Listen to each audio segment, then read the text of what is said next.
Según San Juan. Aleluya, bendito Dios. Vamos ahí, nos hemos quedado en la tercera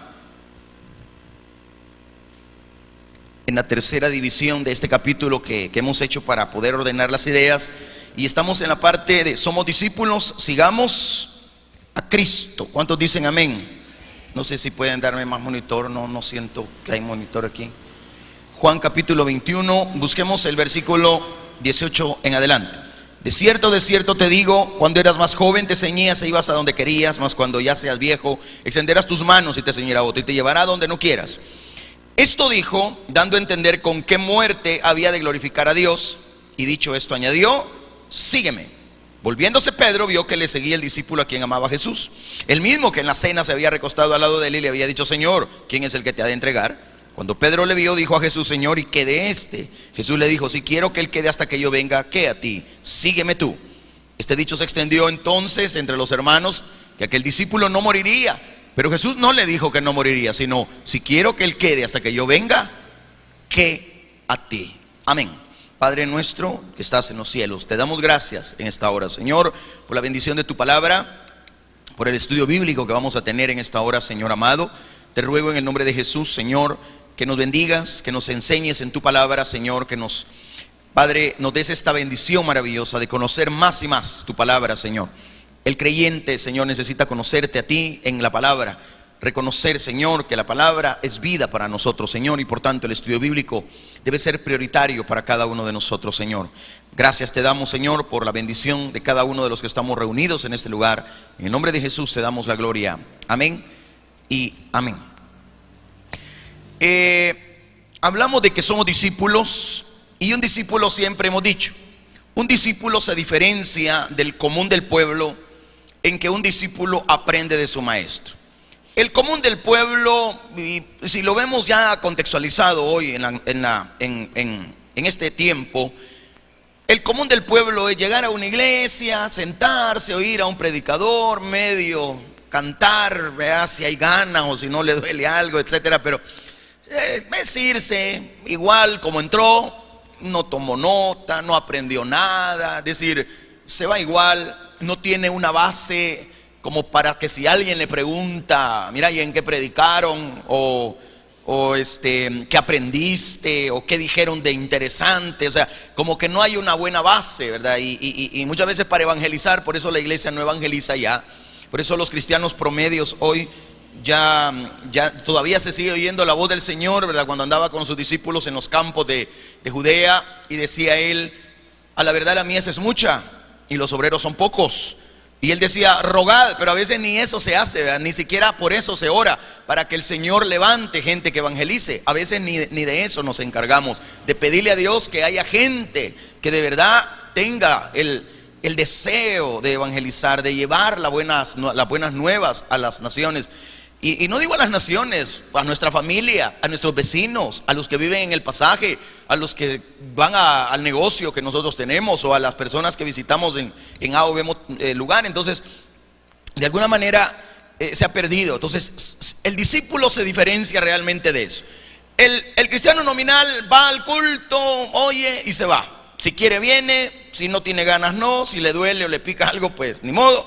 Pero el discípulo no. El discípulo se diferencia en que siempre va a tener aliento para seguir adelante, siempre va a pelear la buena batalla, siempre va a querer aprender de su maestro, porque el mismo Señor Jesucristo nos enseñó a nosotros que tenemos que escudriñar las Escrituras. ¿Cuántos dicen amén? Ahora, mire, acá hay una enseñanza extremadamente profunda.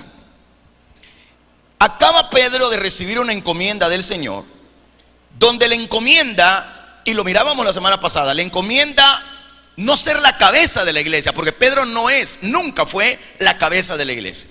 Errados y equivocados están aquellos que en un momento dado dijeron o siguen diciendo que Pedro es la cabeza de la iglesia. No es cierto.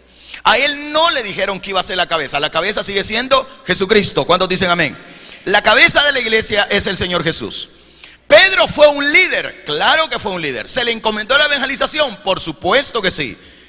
Pero en el camino del libro de Hechos de los Apóstoles encontramos a un Pablo que se levanta llamémosle así, en sustitución del apóstol Pedro, puesto que Pedro, siendo muy judío, de pura cepa, le costaba manejar los lineamientos doctrinales de la gracia en el Señor, y por eso es que de alguna manera pues el Señor Jesucristo tuvo que levantar al apóstol Pablo para poder guiar a los gentiles, que somos nosotros, en este camino del evangelio. Entonces, aparte de que se le da una encomienda a Pedro, y oiga bien, no solo le dan una encomienda, un encargo al apóstol. Aquí hay algo importante. Para poder tener una encomienda de Dios y llevarla a cabo, es necesario también recibir un mandamiento, porque no puede el cristiano servirle a Dios si no tiene compromiso con Él. Si usted no es de los que se compromete realmente con el Señor, y aquí habla de evangelización, si usted no se compromete realmente, no sé qué tipo de cristianismo usted vive. Pero Jesús acababa de hablar de la vida y del ministerio de Pedro, pero ahora le dice: te vas a morir. Te encomiendo la iglesia, te encomiendo al pueblo gentil y al pueblo judío. No eres la cabeza, pero tienes que evangelizar. Es como yo no soy la cabeza de la iglesia, yo solamente soy un servidor del Señor, como lo es usted. La cabeza es Cristo, vuelvo a repetirlo. Nosotros somos ¿qué? El cuerpo de Cristo. ¿Cuántos dicen amén? Pero el cuerpo bien concertado, unido por todas las coyunturas, tiene que ser un buen cuerpo, porque la cabeza es una buena cabeza. Y el cuerpo de Cristo tiene que servirle correctamente al Dios de los cielos. Entonces, Jesús acaba de hablar de la vida y el ministerio de Pedro, pero ahora le dice: te vas a morir. Esto debe haber sido un golpe muy fuerte para Pedro, que el Señor hablara de su muerte en una manera tan abierta.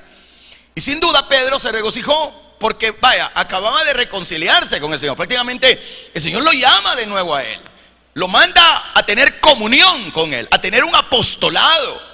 Entonces, ¿por qué venir a mencionarle su martirio?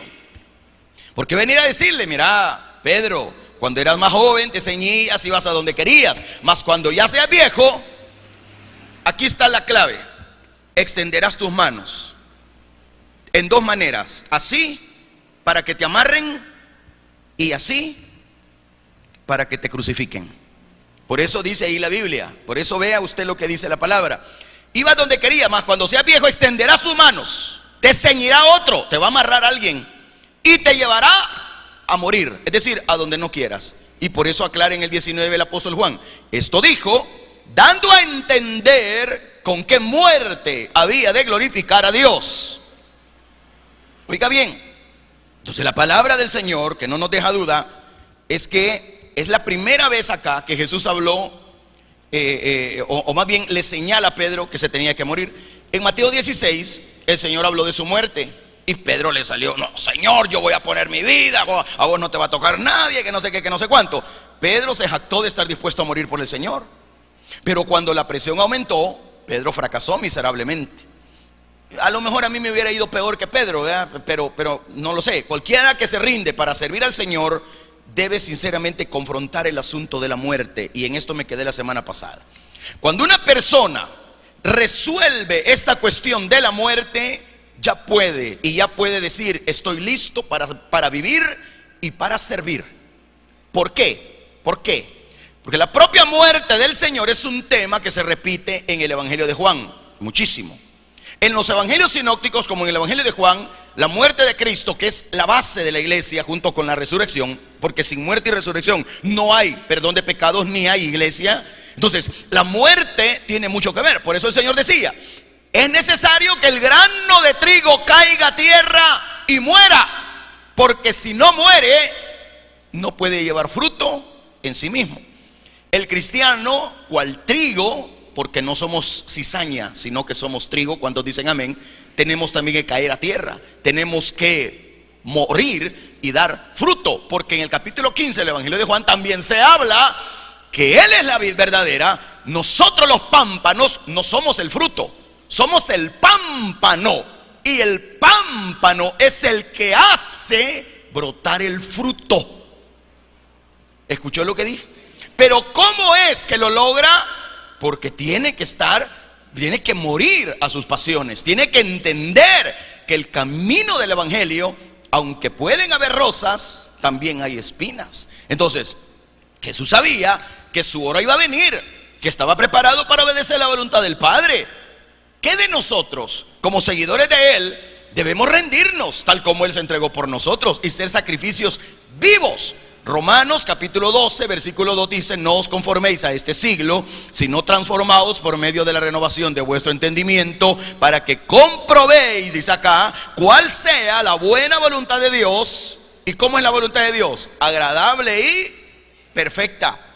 Entonces, cuando nosotros nos rendimos al Señor, como Él se rindió ante el Padre y se entregó por nosotros, y nosotros venimos y nos volvemos sacrificio vivo en las manos del Señor, y estamos listos para ser ofrecidos si así lo requiere el Señor. Segunda de Timoteo capítulo 4 versículos 6 al 8 dice: porque yo ya estoy para ser sacrificado, dice el apóstol Pablo, y el tiempo de mi partida está cercano. He peleado la buena batalla, he acabado la carrera, he guardado la fe. Por lo demás me está guardada la corona de justicia, la cual me dará el Señor, juez justo, en aquel día. Y no solo a mí, sino también a todos los que aman su venida. Óigame bien, si usted resuelve el asunto de la muerte, usted ya está listo para vivir para el Señor y servirle al Señor. En otras palabras, si yo comprendo que lo que está aquí en el mundo solo es prestado, no me voy a pegar a nada de lo que hay aquí en el mundo. Se fueron los amenes. Oiga bien, si yo entiendo que mi trabajo es para comer, para vivir, para mantener a mi familia, no para atarme al trabajo, entonces estoy entendiendo que mi vida se la debo a Él, y que mi negocio, mi trabajo no prospera porque yo sea súper y macro inteligente, sino porque Él es el que me da la autoridad y la bendición para poder generar bendición para mi familia. Entre más gana la gente hoy, más despilfarra. ¿Sí o no? Entre más y mejores sueldos tienen las personas, quieren tener vida de rico. Por eso ya no se congregan. ¿Por qué cree que ahora la gente trabaja hasta los domingos y no hay descanso los domingos? Porque el mundo se ha vuelto material. Fíjese que Francia durante toda la vida tuvo una ley que era prohibido trabajar el día domingo, porque era considerado el día del Señor. Recuérdese usted que Europa fue cuna del cristianismo que luego se trajo a América. Y entre los bastiones que el evangelio cristiano, después de la reforma, entre esos países que eran bastiones de esa fe, después de haberse hecho la reforma de 1517, Francia, Suiza, Suecia, Alemania, cuna de la reforma, ¿verdad?, se convirtieron en bastiones del verdadero evangelio de Cristo. Y los que hicieron la contrarreforma empezaron con Italia, que es donde está el Vaticano, empezó con España, que fueron los que vinieron a colonizarnos, y obviamente trajeron la religión tradicional de los reyes de España. Entonces vea usted que Francia era uno de los países que siempre guardó el día del Señor, al igual que los demás países europeos. Pero desde que entró a la presidencia Sarkozy, antes de Sarkozy ya se había hecho, se pretendía hacer, pero después de Sarkozy, presidente que ya pasó, hoy está Macri, o Macron es el que está, Macri es el de Argentina. ¿Qué hicieron? Reformaron la ley de Francia y obligaron a que la gente trabajara los días domingos. ¿Por qué? Por la economía. Porque la economía de un país, cuando está golpeada, ese es un ataque frontal del diablo. Cuando el diablo golpea la bolsa, tu fe empieza a flaquear. Vea qué ataque más certero el que el diablo le hace a la gente. Cuando ya te ves zapatos viejos, el diablo ya te está metiendo. No vayas al culto, tenés que comprar nuevos zapatos. Empieza usted a pegarse al plasma, al aparato, a la cocina, a esto, al otro. Empezamos a ver todo lo material como que si con eso la felicidad va a ser de nosotros. Y no, está comprobado que entre más tenemos o más ganamos, más gastamos, más deudas vienen. No es como vivir una vida sencilla. Por eso el Señor dijo: no se afanen por lo que han de comer o beber, no se afanen por el día de mañana, porque cada día trae su propio afán. ¿O no lo dijo el Señor Jesucristo? Pero nosotros no hemos aprendido a vivir como Él quiere que vivamos. Vean las aves, dijo Él, no siembran granos y siempre están comiendo. Ni Salomón se vistió con toda la hermosura de los lirios del campo, porque mi Padre es el que los viste. ¿Cuánto más no les dará a ustedes la bendición de la comida, de la bendición de la salud, de la bendición de una familia extremadamente, maravillosamente unida en el favor y en la misericordia de Dios? Vea usted los ricos, sus hijos andan por un lado, ellos andan por otro, los hijos en drogas, los hijos perdidos en el infierno mismo. ¿Acaso no estoy hablando verdades? ¿Qué le estaban diciendo a Pedro acá? Pedro, si me quieres servir, si tú dices que quieres pastorear y recibes mi encomienda de pastorear, es decir, de enseñarle a otros lo que de mí has aprendido, tienes que empezar a ver ya no tus peces, ya no tus redes, ya no a los que están a tu lado, ya no las cosas de este mundo, porque el mundo pasa y sus deseos, pero el que hace la voluntad de Dios va a permanecer para siempre. Y cuando el cristiano empieza a entender que lo que estamos viendo hoy con estos ojos se va a terminar un día, va a empezar a ser completamente feliz, porque ya no va a depender de las añadiduras, va a buscar primeramente el reino de Dios y su justicia, y lo demás vendrá solo por la bendita mano del Dios de los cielos. Por eso, si usted no resuelve lo del día de la muerte, usted no va a ser feliz en el cristianismo. Ay, es que no me quiero morir. Ay, es que estoy apegado a mis hijos. Ay, es que estoy apegado a mi mujer, a mi marido. Usted todavía no es apto para el reino de Dios. Usted todavía no ha aprendido a ser apto para el reino de Dios. Iglesias que cerraron los cultos para ir a ver la mundial, para ir a ver la mundial, esos pastores ni convertidos están todavía. Gente que deja de congregarse el domingo porque tiene vida social, esos no saben ni cómo se llaman. Aquí no se trata de tener vida social, ya. ¿Qué sabe un muerto de vida social? ¿Qué sabe un muerto de redes sociales aquí? ¿Qué sabe un muerto de disfrutar eso? ¿Se acuerda la historia que le conté de aquellas hermanitas gemelas de allá de los años de 1700, donde se celebraban las grandes fiestas, en los grandes carnavales allá en Europa? Entonces, yo me acuerdo que esas dos hermanas, eso es una historia que cuenta un evangelista, dice, es increíble, estas dos hermanitas eran bien bailarinas. Y en esa época pues no eran las fiestas como ahora, ¿verdad? Sino que se enviaba una invitación, ¿verdad? Le enviaban la invitación a usted. Entonces usted la recibía, pero cuando la recibía la tenía que firmar para decir, mire, vamos a asistir, vamos a ir tantas personas. Y entonces ya quedaban, se llegaba al lugar, se presentaba la tarjeta de invitación, me comprenden lo que digo. Y estas dos hermanas que eran bien bailarinas, cuando el mensaje de Cristo impactó su vida, dijeron, no, nosotros ya estamos muertos entonces para el mundo, pero estamos vivos para el Señor. Lo entendieron al centavo. Lo entendieron claramente en la Biblia, que estamos muertos al mundo y al pecado, pero vivos para Dios. ¿Cuántos están vivos para Dios? Cuando llega la invitación, fulana y fulana, invitadas a la gran fiesta en la casa de fulano de tal. Lo siento, dijeron ellas, no podremos asistir porque hemos fallecido. Estaban muertas para la fiesta, pero vivas para Dios. Ya no hay vida social, hay vida cristiana. Porque la vida social solo nos trajo pena, vergüenza y dolor. Pero el Señor nos ha traído la mejor de las bendiciones, la vida eterna, la bendición de tener a un Dios que siempre vela por nosotros. Entonces, si la gente quiere servirle a Dios y seguir apegada al mundo, eso no sirve. Por eso es que a Pedro le dijeron aquí, vaya Pedro, llegó el momento. Hace 3 años que yo te pedí que fueras pescador de hombres. Hace 3 años cuando te llamé a ti y a tu hermano Andrés, que les pedí que se convirtieran en pescadores de hombres. Ha llegado el momento, Pedro, en que ya no me hables tanto, sino que ahora muéstrame con esta encomienda que te doy. Porque así como me negaste 3 veces te confronto también con la realidad de tu vida.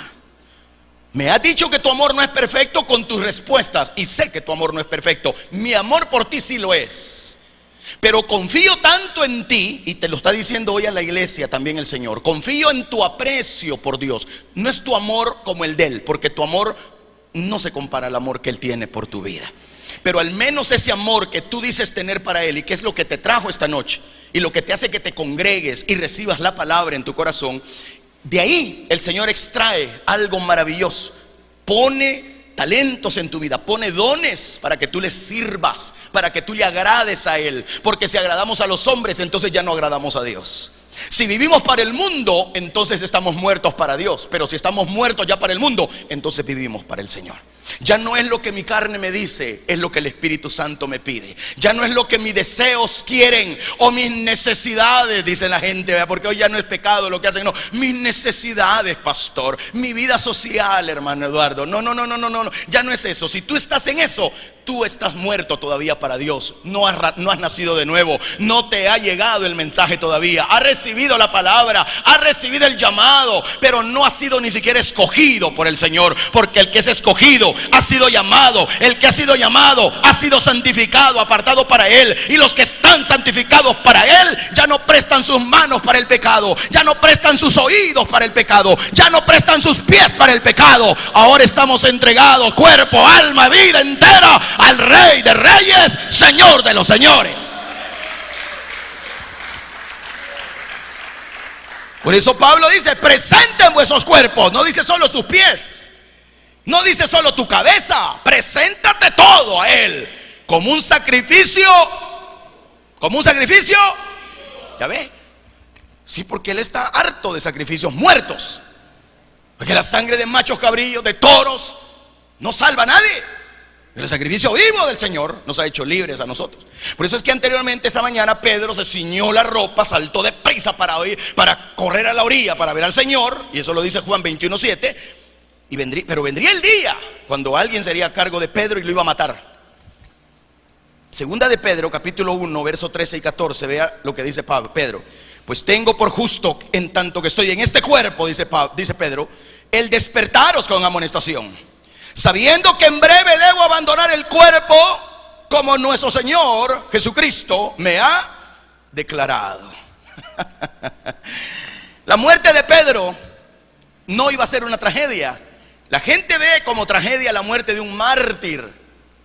Claro, es tragedia cuando aquel que dicen que es mártir murió en vergüenza, murió en pecado, hizo tanto, pero al final mostró su verdadera cara. Habló muy bonito, pero al final es como dice Pablo: en los postreros tiempos habrán hombres amadores de sí mismos, que profesarán piedad, pero negarán la eficacia de ella. A estos evita. Hay gente que muere en vergüenza. Pedro no, Pablo no. Cualquiera puede decir: pero el camino del cristiano entonces es morir. Si él lo pide, sí. Si él pide que seas mártir, porque mártires a la fuerza no son mártires. Mártires porque quieren ser mártires tampoco son los que el Señor quiere que sean mártires. Porque no todos van a ser martirizados. No sé si estoy dándome a entender. A Pablo le volaron la cabeza, pero no quiere decir que a ustedes se la van a volar. Dios nos guarde. Pero si Él llama a eso, y no la vida nuestra, ¿es de Él o no? ¿Es de Él o no?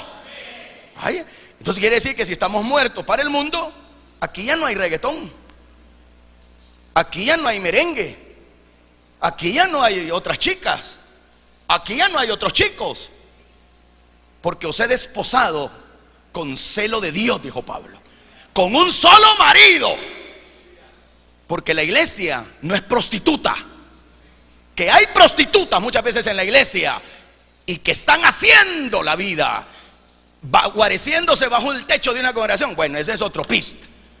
Porque no vamos a negar que hay prostitutas dentro de las congregaciones. Gente que realmente no está haciendo la voluntad de Dios. Solo tiene nombre que vive, pero están muertos. ¿Comprende lo que estoy diciendo? Pero la iglesia no es prostituta. Oseas, el libro de Oseas, muy fuerte, la profecía tocante a Efraín, es decir, a Israel, hablaba precisamente de la que fue esposa de Jehová. ¿Y quién fue la esposa de Jehová? El pueblo israelita. Se le llamaba la esposa de Jehová, pero ¿cómo le llamó él? Adúltera. ¿Cómo le llaman los profetas a la Israel antiguo? La esposa infiel, la esposa adúltera. Y en el profeta Oseas quedó plasmado en sus 3 hijos que tuvo toda la desgracia que el pueblo tenía. Y por eso el profeta tuvo que sentir en carne propia la masacre del pueblo, la no compadecencia del Señor, porque eso significaban los nombres de ellos. ¿Se acuerda usted de los nombres de los 3 hijos de él? Masacre, no compadecida, no tendré misericordia. Pero luego el Señor le da una palabra al profeta y le dice: ve a traer esa prostituta, ve a traer a esa mujer perdida, Señor, pero me ha engañado, se ha ido con un montón de mujeres y ahora terminó esclava, como prostituta. Ve y cómprala. Ve y paga el precio. Señor, ve y paga el precio.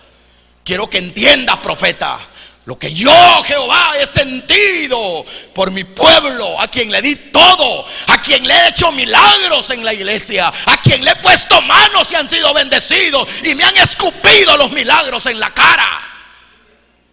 Se van hablando de la iglesia como si nunca se les hubiera tendido la mano.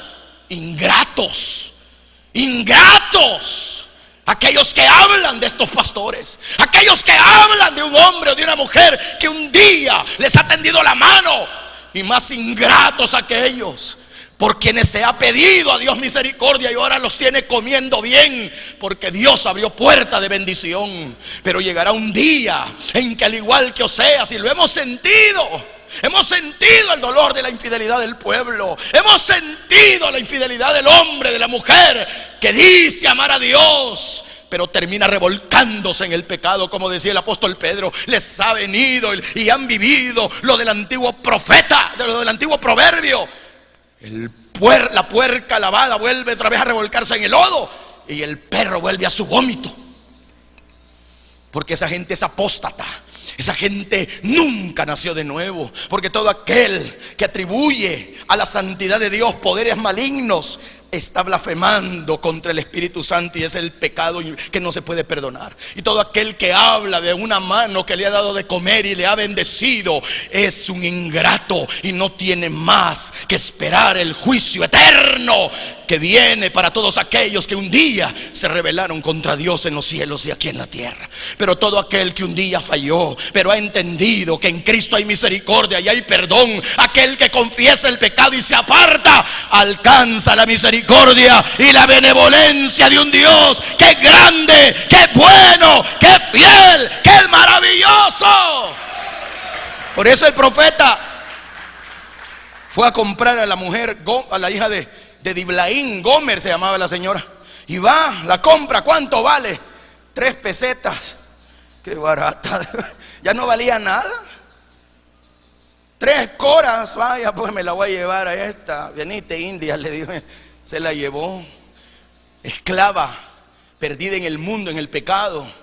Y la llevó, la restauró, la amó porque era la orden de Dios. Profeta, ¿has entendido algo? Mi amor ha sido tan grande. Por eso ahora, iglesia, el Señor Dios de poder y de autoridad envió a su único Hijo a la cruz para redimirte a ti. Porque cual prostitutas, cual adúlteros, cual personas pervertidas y perversas, hemos estado alejados de los pactos y la misericordia, muertos en delitos y pecados. Pero gracias al Señor ahora tenemos vida y la tenemos en abundancia. Tenemos bendición y la tenemos grande, porque el Dios de los cielos envió a su Hijo para que todo aquel que en Él cree no se pierda, mas tenga la vida eterna. Dile gloria al Señor.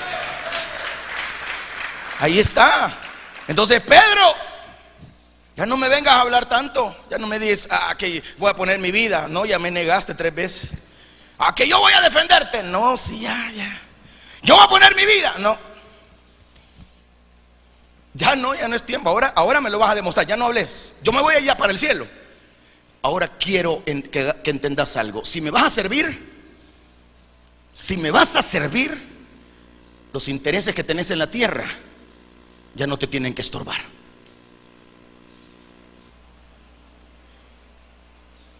Porque el que no dejare padre, madre, hijos, esposa, esposo, por mí, dijo el Señor.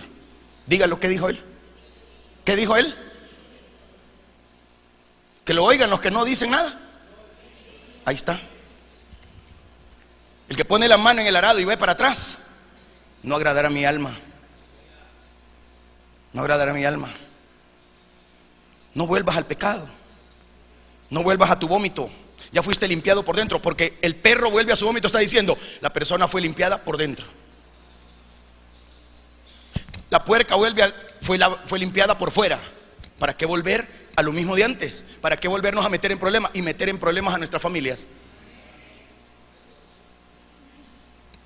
Si ya pasamos llanto y dolor, ¿para qué seguir en lo mismo? ¿Para qué seguir con el WhatsApp? ¿Para qué seguir en lo que te metiste en líos? ¿Por qué seguir en lo mismo? ¿Que no has entendido a lo que te llamó Dios? ¿Que no has entendido la vida que tienes que vivir? Porque si no lo has entendido, te lo estoy recordando. No nos llamaron a inmundicia, sino a santidad, dice el Señor. Sí, a santidad nos han llamado. No para seguir en lo mismo, dejando que el diablo siga metiendo manos sucias donde no tiene que tener metidas las manos. Entonces, hermano, la gente puede pensar, bueno, pero si me va a tocar sufrir, ¿qué chiste tiene el evangelio? No, es que tu dolor y tu sufrimiento, al igual que lo que le pasó a Pedro, glorifica a Dios. Glorifica a Dios. La muerte de Lázaro glorificó al Señor, ¿o no? ¿Qué dijo el Señor en el evangelio de Juan? Capítulo 11, versículo 4, cuando lo mandan a llamar, Lázaro está enfermo, Señor. Lázaro y las hermanas te mandan a llamar. Oyéndolo dijo, esta enfermedad no es para muerte, sino para la gloria. Y yo pregunto, ¿se murió Lázaro? ¿Se murió Lázaro? Entonces él mismo lo dijo, no es para, es decir, sí se va a morir, pero es para glorificar a Dios. Es decir, no es que va a morir y ahí se va a quedar y yo voy a quedar como un Dios en pequeño. No, yo soy un Dios grande, dice el Señor aquí. Él es grande y lo que Él hace es más que quitarte un dolor de cabeza o una calentura esta noche. Él te rescató del hoyo tu vida y te corona de favores y misericordia, te rejuveneció como las águilas. Y aquí está la palabra. Entonces, en el versículo 40 del evangelio de Juan, capítulo 11, dice, Jesús dijo, no te he dicho que si crees, Marta, verás que, le dijo. ¿Verdad que hemos estado aprendiendo los lunes sobre la gloria de Dios? ¿De qué hablamos anoche de la gloria de Dios? De la humillación del Señor. Para ser grande hay que humillarnos primero. Si se humillare mi pueblo, no dice si se humillaran la gente de afuera, no, si se humillare mi pueblo, sobre el cual mi nombre es invocado. ¿Verdad que sí? Y buscar en mi rostro, y se les quitaran todo el montón de malos caminos en los que han venido caminando, entonces yo iré desde los cielos. Entonces yo iré desde los cielos. Es mejor que te oiga Él y no el cura, no el sacerdote, no el pastor, no el alcalde, no el presidente, porque nosotros nada podemos hacer, pero Él lo sabe hacer todo y lo hace bien hecho. Dele gloria al Señor. El evangelio de Juan 12:23, si pensamos que la muerte de Jesús fue tragedia, para nada. Jesús respondió diciendo, ha llegado la hora para que el Hijo del Hombre sea glorificado. Cada vez que Él decía, tengo que ser glorificado, está diciendo, tengo que ir a la muerte, tengo que morir. ¿Por qué? ¿Y en la muerte que no es derrota? No, porque Él se levantó. El postrer enemigo, 1 Corintios 15 te dice que el postrer enemigo que tenemos que derrotar se llama, claro, porque Él la venció en la cruz del Calvario. Exhibió públicamente a los principados y a las potestades. Hermano amado, la gran preocupación de Pablo era glorificar a Dios también. Filipenses 1:20 o 21, ya sea con la muerte, ya sea con la vida. Por eso Filipenses 1:20 y 21 dice, conforme a mi anhelo y esperanza de que en nada seré avergonzado, antes bien con toda confianza, como siempre, ahora también será magnificado Cristo en mi cuerpo, o por vida o por muerte. Y Filipenses 1:21 usted se lo puede de memoria, porque para mí el vivir es y el morir es. Ahí está. ¿Eso quién lo puede decir? Un verdadero creyente, que entiende que si hay frijoles, gloria a Dios, y si hay pollo, bendito sea el Señor. Que si hay trabajo hoy, gloria a Dios, y si lo he perdido, Él sabe por qué me lo quitó. Él sabe que lo estoy buscando más. Él sabe que me estoy humillando más. Y en esa humillación y en esa situación Él se va a glorificar, porque no será para siempre el dolor y la angustia. La gloria de Dios sobre tu vida te levanta con poder y autoridad. Ese debe ser el deseo de la iglesia cristiana evangélica: glorificar a Dios con nuestra vida o con nuestra muerte, con nuestra paz o con nuestra guerra, con nuestra enfermedad o con nuestra salud. Porque hay gente que glorifica a Dios cuando no hay pisto, pero cuando tiene se va a glorificar al diablo. Cuando tiene carro no viene al culto, se va para la playa. Solo cuando andaba en bus venía al culto. Y así no tiene sentido. O lo glorificas cuando todo va bien, y también cuando todo va mal, o decidite mejor a quién le vas a servir, porque nadie puede servir a dos señores. Por eso, hermano amado, quiero mostrarle a continuación lo siguiente y decirle algo. Vea estas imágenes. Yo creo que es lo que sigue, ¿o no? Ahí, ese lugar es en Roma. Ese lugar es el Foro Romano. La cárcel mamertina está ahí. Esa cárcel mamertina es donde justamente el apóstol Pedro fue recluido, hermano, para darle muerte de cruz. Desde finales de la Segunda Guerra Mundial, esto es parte de la historia, esto no está en la Biblia, pero esto es necesario que usted lo conozca. Desde finales de la Segunda Guerra Mundial creció el interés en las excavaciones realizadas debajo de la iglesia de San Pedro en Roma, allá en el Vaticano. El Papa anunció oficialmente el hallazgo de la tumba de Pedro, aunque Pedro nunca pastoreó una iglesia en Roma. Si así hubiera sido, Pablo nos lo hubiera dicho y él mismo lo hubiera declarado en sus cartas. Vale la aclaración. La mayoría de los estudiosos contemporáneos acepta que Pedro estuvo en Roma, pero no pastoreó ninguna iglesia. Posiblemente el texto, hermano, de Apocalipsis 11, dicen, donde se habla de los dos testigos, hacía referencia a la muerte causada a Pedro y a Pablo, aunque no es cierto, porque el capítulo 11 de Apocalipsis tiene que ver con los dos testigos que vendrán en la primera mitad de la gran tribulación, los primeros 3 años y medio, donde van a venir con el espíritu de Moisés y el espíritu de Elías. Es decir, traerán la ley y traerán la profecía. ¿Por qué? Porque la gracia se ha ido con nosotros. ¿Cuántos dicen amén? Porque nosotros vamos con el Señor. Nos vamos con el Señor. Perfecto. Entonces, vemos entonces que el aspecto histórico es muy importante. ¿Por qué? Porque hacia el final del Evangelio de Juan, hemos leído en el versículo 18 de este capítulo 21, el último de Juan, vemos que el Señor le dijo: cuando eras joven te ceñías, ibas donde querías, mas cuando seas viejo, mire, extenderás tus manos, o sea, y te ceñirá otro, te van a amarrar así, y las vas a extender así porque te van a crucificar. Era la muerte favorita o el crimen preferido de los romanos. Ahora, hermano amado, veamos lo siguiente. Esa es la iglesia de San Giuseppe dei Falegnami, completada en el siglo XVII, sí.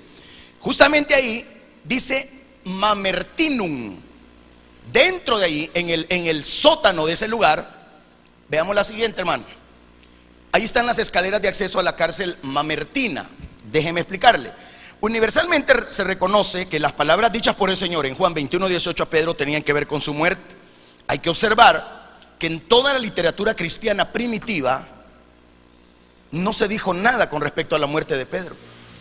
Por eso es que hay muchas dudas y tantas cosas. Ahora, la historia nos ha venido corroborando cuando uno lee a Tertuliano, cuando uno lee muchos escritos de Eusebio, por ejemplo, cuando uno lee los relatos de la iglesia primitiva, los anales de la historia, tantos libros que son interesantísimos. Incluso hay un libro que se llama The Christian Centuries, es un libro en inglés, pero vale la pena, si usted puede inglés, leerlo. Los siglos cristianos, usted puede encontrar esta historia también ahí.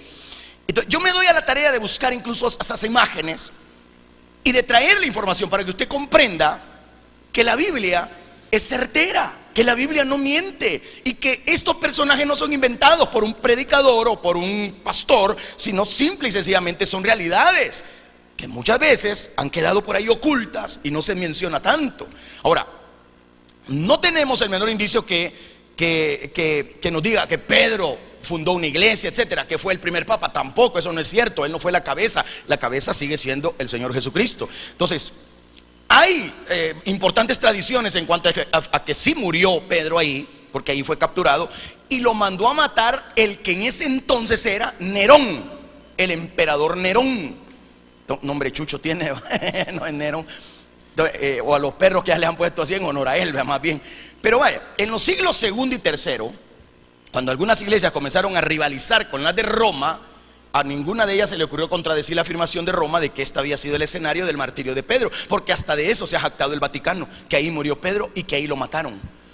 Hasta de eso se jactan. O sea, no lo dicen abiertamente: nosotros lo mandamos a matar, o nuestros contemporáneos. No, pero obviamente pues. Por eso, hay un escritor mencionado en The Christian Centuries que se llama Daniel Lowe, y menciona una alusión a la visita de Pedro a Roma cuando escribe: un tal Parón puso su casa a disposición de San Pedro, como así también su patio interior, que albergaba a 500 personas. Qué pequeña esa casa, ¿va? El patio albergaba 500 personas. Mire qué pequeñita esa casita, ¿verdad? Entonces, hay otro escritor de apellido Jowett que nos da ideas más precisas. Condenado injustamente, dice él, Pedro fue arrojado en la horrible y fétida cárcel mamertina. Vamos a la siguiente. Ahí está. Ese es un manantial natural del cual surge agua y que mantenía húmeda la cárcel mamertina. Dice la leyenda que Pedro y Pablo hicieron que brotara agua de ahí, con la cual bautizaron a un montón de presos que habían ahí. Eso pues no me consta, no lo puedo afirmar, pero ahí sí existe ese manantial de agua. Ahora, veamos lo siguiente. Ahí está, la cárcel mamertina fue transformada en un lugar de culto cristiano. Ahí hay un altar alrededor del siglo 7 después de Cristo. Imagínense, se convirtió en un altar cristiano, más bien católico romano, ¿verdad? Recuérdese que la iglesia romana fue constituida en el siglo III por Constantino, cuando él unió el Estado y la fe cristiana, convirtiéndola en paganismo. Es lo que tenemos ahora, con todos los dioses que se visten de cristianos, pero que son nada más y sacados de la mitología greco-romana. Sigamos lo siguiente. Ahí, ese agujero que usted ve ahí, era el agujero circular por donde metían a los presos. Pedro tuvo que pasar por ese lugar para poder entrar. No son cárceles como las que hoy nos imaginamos nosotros con barrotes. No, era bajo tierra, no había luz, habían ratas, había una cantidad de elementos químicos como el dióxido de carbono que habita en la parte subterránea de la tierra, que envenena la sangre, que daña los pulmones. O sea, esta gente que estaba ahí, como cuando Pablo y Silas en Hechos de los Apóstoles estuvieron allá en Filipo, ¿alguien se acuerda acá? Ellos estaban en una mazmorra como eso, metidos, entraban por un agujero así. Ahora veamos cómo era por dentro, así, mire, en un lugar así, era el espacio subterráneo, a eso se le llamaba Tullianum, el Tullianum, donde fueron recluidos los enemigos de Roma. Es decir, Pedro no era considerado papa, Pedro era considerado enemigo de Roma. ¿Me estoy dando a entender? Enemigo, ¿por qué? Laceraba los intereses de una religión judía, de una religión pagana, y más después en el tiempo Nerón, quien era enemigo acérrimo de los llamados cristianos, y obviamente del mismo Señor Jesucristo, porque el que persigue a un cristiano lo persigue a él. Cuando dicen amén.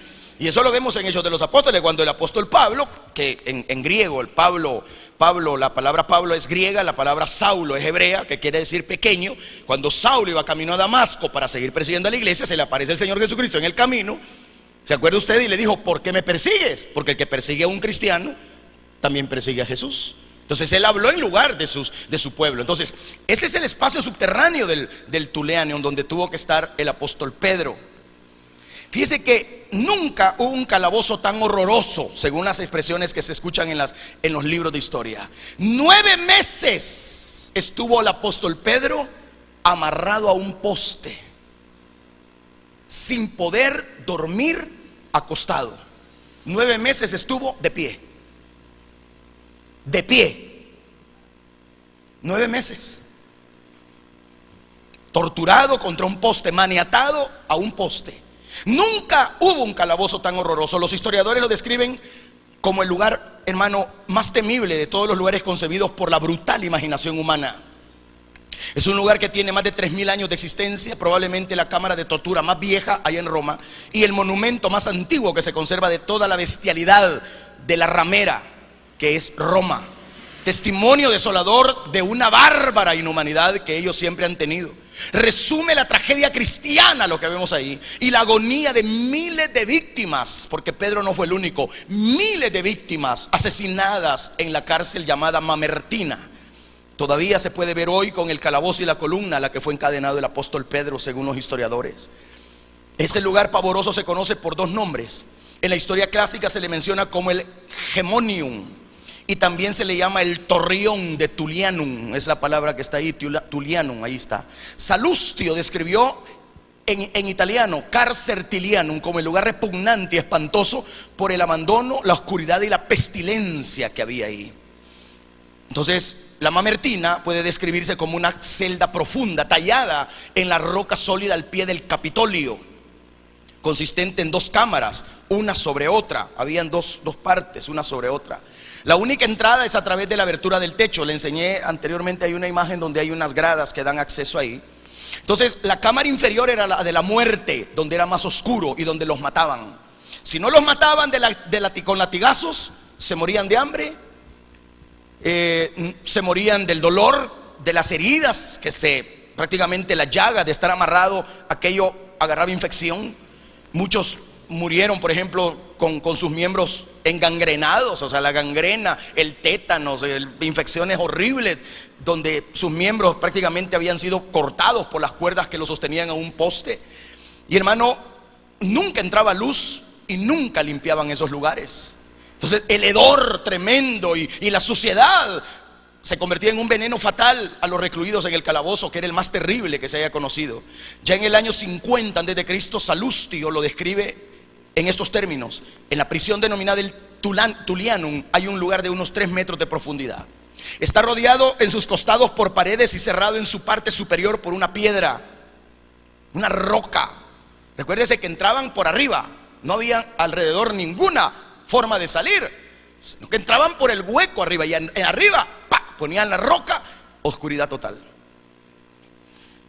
Entonces el aspecto del lugar es terrible, dice este escritor Salustio, a causa de la suciedad, oscuridad y el hedor. Es imposible imaginar los horrores vividos por Pedro 100 años después, cuando fue encarcelado en ese pozo. Es decir, él estaba en victoria, él andaba con todo, pero llegó el momento en que se cumple la palabra: cuando era joven, Pedro, hacías lo que tú querías, pero ahora que ya eres, cuando llegues a ser un verdadero, porque la palabra viejo, si nosotros la analizamos desde el punto de vista de un servidor, porque estamos hablando de alguien que le sirve a Dios, la palabra anciano o la palabra viejo es obviamente la palabra que significa también un servidor a Dios. En otras palabras, es el episcopado de alguien, llegar a ser alguien como un anciano de la iglesia, obispo en la iglesia del Señor. Es lo que Pablo le dice: si alguno anhela obispado, buena cosa desea. Entonces empieza a declarar todos los requisitos de un obispo, y entre los obispos hay quienes somos predicadores de la palabra, y hay otros obispos que son administradores de los bienes de una congregación. ¿Me estoy dando a entender con esto? Entonces, en otras palabras, si espiritualizamos el pasaje, el Señor le quiso decir: cuando ya te conviertas en un verdadero servidor, vas a tener que sufrir las consecuencias del amor que dijiste un día que me tenías. Ahí lo vas a tener que demostrar. Porque estamos muy acostumbrados a hablar muy bien. Estamos muy acostumbrados a que si por mi pecado, si me sale alguna oportunidad de pecadito, dejo el privilegio. ¿Y cuál es el problema? Pues claro que hay un gran problema, y muy serio, porque denotamos la clase de cristianismo que tenemos. O sea, si a eso se le puede llamar cristianismo, porque no es cristianismo eso.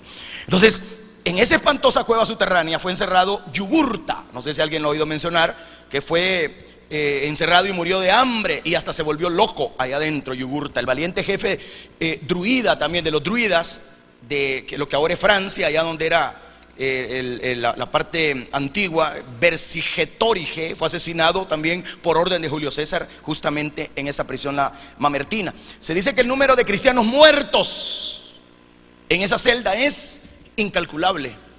Fueron miles, millones. Tal es la gloria de Roma. Así ha sido Roma, y así son sus autoridades. Hablan de Cristo, pero son hipócritas, mentirosos y falsos. Por eso es que desde hace mucho tiempo, desde que Juan Pablo II inició celebrar en Semana Santa lo que le llaman la misa de gallo,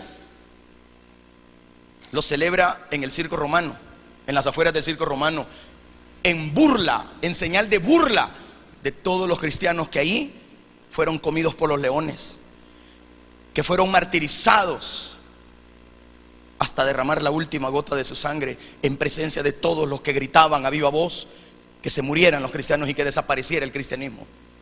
Bendito sea Dios, que a pesar del odio que la gente tiene contra la iglesia cristiana, que a pesar del odio que se levantó contra el mismo Señor Jesucristo, y la blasfemia que siempre salió de la boca de aquellos que un día levantaban hasta una cruz y hablaban en el nombre de Dios para matar a la gente, tildándolos de herejes o de mentirosos o de separados.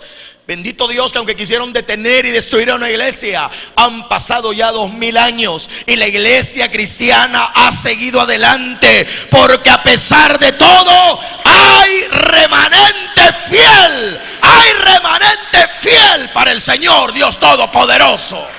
¿Cuánto dan gloria a Dios?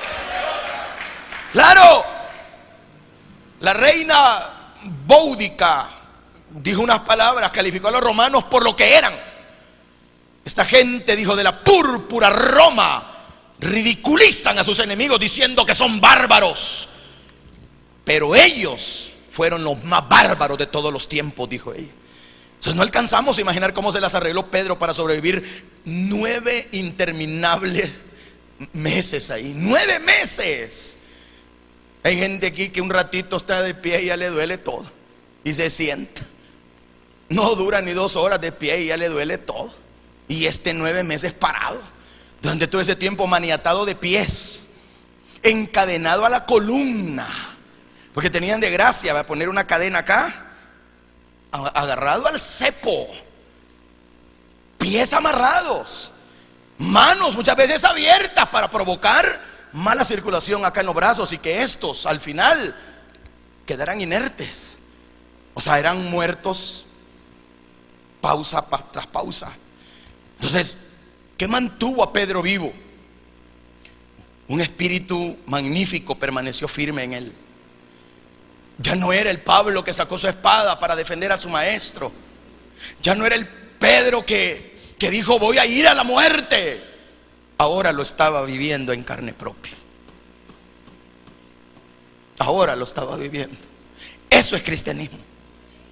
Morir por lo que tú crees que es lo correcto. Morir por lo que tú sabes que es la verdad y la vida. Dar tu vida por Él.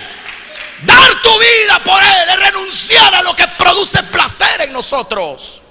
Porque todo lo que produce placer en mi vida terminará tarde o temprano llevándome a la misma muerte espiritual. Me volverá un apóstata de Cristo, un hombre o una persona maniatado por el diablo, que me van a terminar cerrando hasta la boca para no hablar más de Él. Por eso es que no me cabe la menor duda que cuando el Señor llega donde Pedro y hace que él regrese de nuevo, solo me recuerdo el momento aquel donde le dijo: Simón, Simón,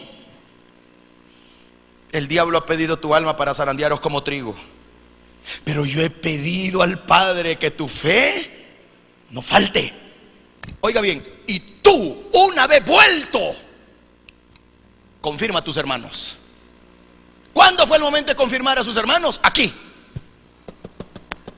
Cuando Él le dice: cuando seas viejo, cuando seas un obispo, cuando de verdad me sigas, no solo con tus pensamientos o con tus emociones, cuando de verdad quieras entregar tu vida, no hablando sino viviendo, confirmarás a tus hermanos en la fe. Es decir, darás testimonio de que lo que yo les enseñé a los 12, porque hasta Judas aprendió, aunque no lo recibió, lo que yo les enseñé, eso permanecerá hoy, mañana y siempre.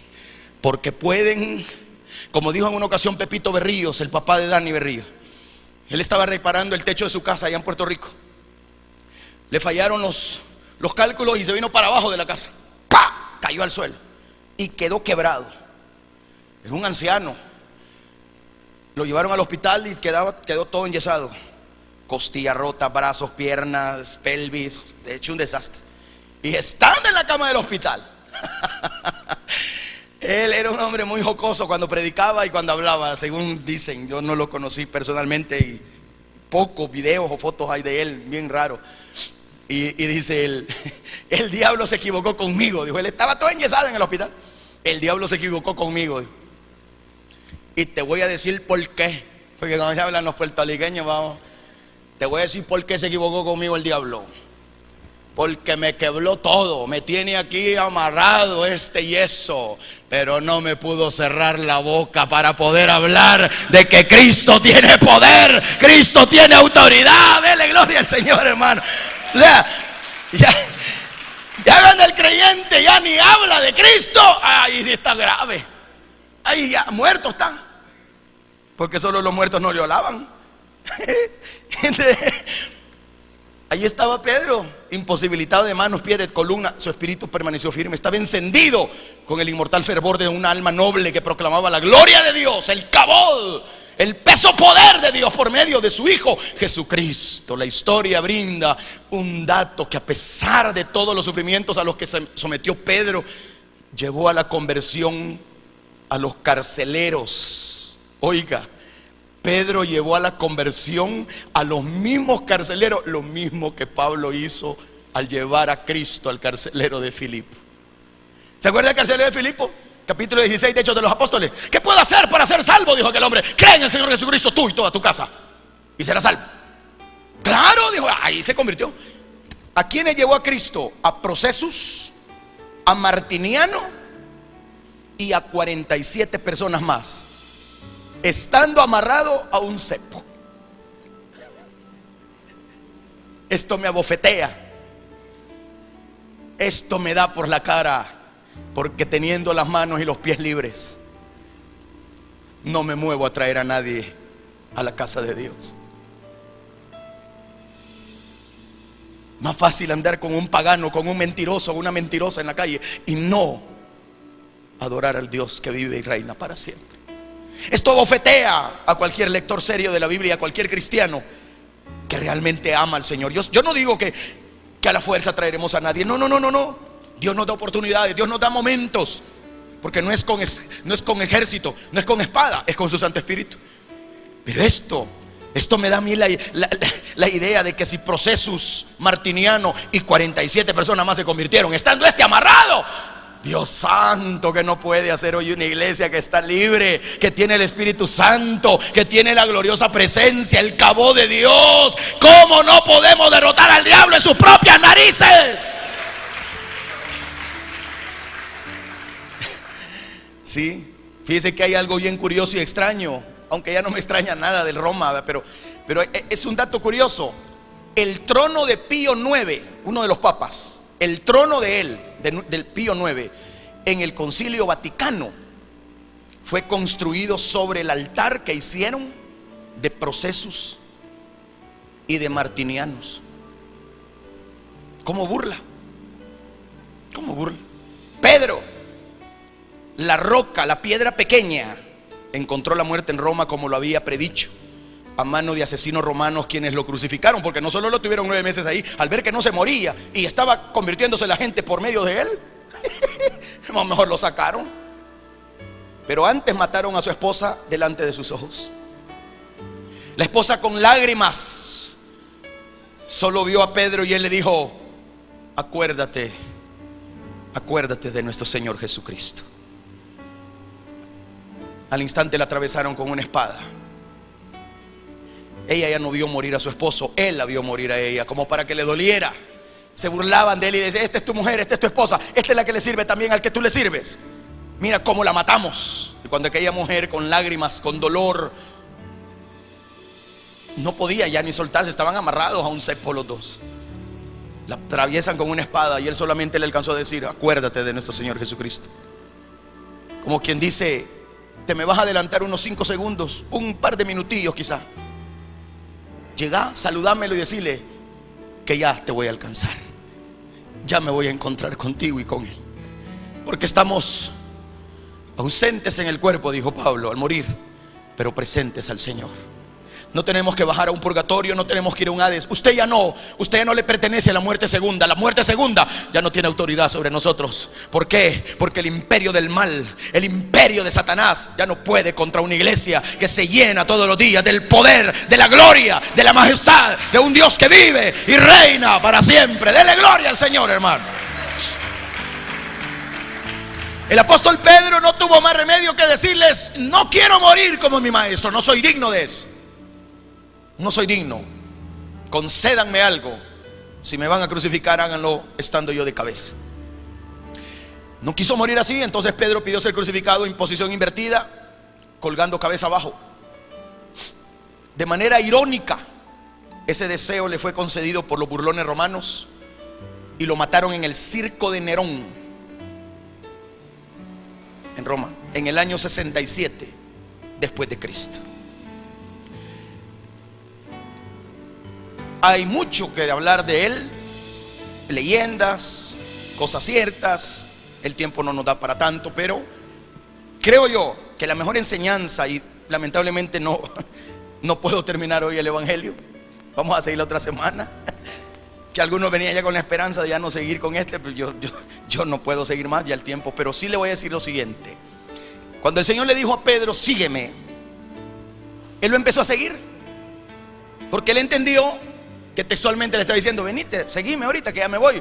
Porque el Señor siguió caminando cuando le dijo: te van a ir a matar. Va a llegar el tiempo que te van a matar, Pedro. Vas a dar tu vida y sí la vas a dar por mí. Entonces, literalmente el Señor dijo: continúa siguiéndome. Pedro empezó a seguir a Jesús como lo dijo antes de su infame negación. Por un momento Pedro quitó sus ojos del Señor y empezó a cometer otro error, como las veces anteriores. Después de la primera gran pesca milagrosa, Pedro quitó sus ojos del Señor y se miró a sí mismo, porque era muy sincero en cuanto a su pecado. Apártate de mí, Señor, porque soy hombre pecador, dijo en Lucas 5:8. Cuando estaba andando sobre el tormentoso mar con Jesús, Pedro volvió a quitar la mirada del Señor y empezó a hundirse en el agua, ¿se acuerda? Mateo 14:30. Sálvame, que perezco, Señor. Es peligroso mirar las circunstancias en lugar de mirar al Dios de poder. Es peligroso andar oyendo a personas que son del diablo y no oír la voz del Dios que te ama tanto. Es peligroso fijarnos en todos los colores alrededor y dejar de ver al blanco perfecto que es el Señor Jesús. No quites tu mirada de Él, iglesia. Aprende a mirarlo a Él, aunque eso te cueste la vida, aunque eso cueste la burla, el desprecio y la humillación de los demás. No importa. Solo piensa en algo: a Él, que era el árbol frondoso verde, la vid verdadera. ¿Qué no hicieron con Él? ¿Qué no harán con vosotros?, dijo el Señor. Si lo hicieron con el árbol verde. ¿Ah? Si a mí me injuriaron, dijo el Señor, si a mí me vituperaron, ¿ustedes quiénes son para que no les pase lo que a mí me pasó? O sea, es increíble. ¿Por qué quitó Pedro la vista del Señor para mirar hacia atrás? Oyó que alguien le seguía. ¿Y quién era? El apóstol Juan, quien también estaba siguiendo a Jesús. Pedro cometió otra tontería y le pregunta, véalo usted en la Biblia, verso 21. Veamos el 20 para que entienda lo que estoy hablando. Volviéndose Pedro, porque el Señor, sígueme. Se vuelve Pedro y vio que le seguía el discípulo. Vio como la mujer de Lot para atrás, ¿vea? Y en el 21, cuando Pedro vio a Juan, le dijo: Señor, ¿y qué de este? ¿Qué de este, Señor? Nosotros muchas veces pensamos que Pedro está preguntando: Señor, ¿y este por qué nos viene a seguir? ¿Y este quién es para que nos siga? No. Fíjese que entendiendo la Biblia con la revelación del Espíritu Santo, lo que Pedro pregunta es: Señor, si a mí me van a matar, ¿qué le va a pasar a él? ¿Qué le va a pasar al apóstol Juan? Y es aquí donde no puedo continuar por el tiempo, pero te lo explico la otra semana, solo te adelanto. ¿Qué le va a pasar a él, Señor? Y el Señor le dijo: que no te preocupe lo que le va a pasar a él. Sígueme tú, porque si yo quiero que él quede hasta que yo venga, ¿cuál es el problema? ¿Qué te importa?, le dijo así. ¿Qué a ti? ¿Qué te importa? ¿Cuál es tu problema? No, Pedro, no veas a los que están detrás de ti, no veas a los que están a los lados. Sigue siempre al que va en pos de mí, dice el Señor. Porque los que se van quedando muchas veces después ya no tienen interés en seguir más. Porque los que se van quedando a los lados muchas veces empiezan a tirar la toalla. Pero el que se ha negado a sí mismo, que ha tomado su cruz y va en pos de Él, es decir, siguiendo al Maestro, ese sí ha entendido que con vida o con muerte glorificará al Señor, que con dinero o sin dinero glorificará al Señor, que con salud o enfermedad glorificará al Señor, que con trabajo o sin trabajo glorificará al Señor, que en lo duro y lo tupido de la vida glorificará todavía más al Señor, que aunque los demás retrocedan y tiren el arado, hayan puesto su mano y ya no quieran más, todo aquel que verdaderamente lo ama a Él, lo seguirá a Él, irá donde Él va. Y si a la muerte Él tuvo que ir, a la muerte también iremos nosotros, porque vive Jehová y vive su alma. Y repito las mismas palabras de Eliseo a su maestro Elías: vive tu alma, vive el alma de Jehová, que no te dejaré. Y las mismas palabras de Ruth: tu Dios será mi Dios, y a donde tú vayas también yo iré. Hoy le diríamos lo mismo al Señor: Señor, donde quiera que tú vayas, yo iré. Porque aunque me lleves a un valle de sombra y de muerte, tu vara y tu cayado siempre me dará aliento para seguir. Porque al final de todo esto, Pedrito, iglesia, Él siempre va a aderezar mesa en presencia de los angustiadores. Dale gloria al Señor. Dale gloria, dale gloria. Vamos a ponernos en pie, hermano. Vamos a ponernos en pie. Cierre sus ojos. Bendito Padre, gracias, Señor. Nos gozamos tanto en tu palabra, Señor, esta noche. Oh, Señor, hemos tenido una noche maravillosa donde el apóstol Pedro nos ha enseñado tanto con su muerte. Quizás hemos aprendido de él con toda la vida que tuvo, pero hemos aprendido también con su muerte, con su martirio.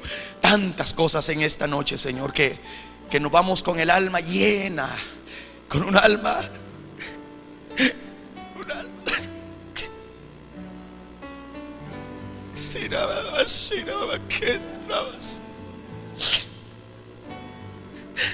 con un alma llena de tu bendición, de tu presencia, Señor.